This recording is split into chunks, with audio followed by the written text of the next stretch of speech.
Civilna iniciativa Dovolj.je za zaščito žrtev spolnih zlorab v Cerkvi na Slovenskem pozdravlja spremembo opredelitve posilstva na način, da bo kot posilstvo opredeljen vsak spolni odnos brez jasnega soglasja.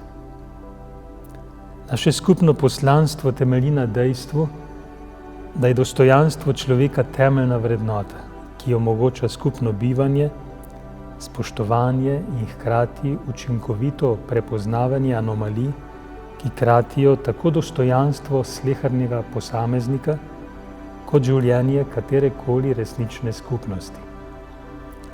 Pred nami je odgovornost, da v zavezi človečnosti prepoznavamo zlo in dosledno sledimo resnici in pravičnosti.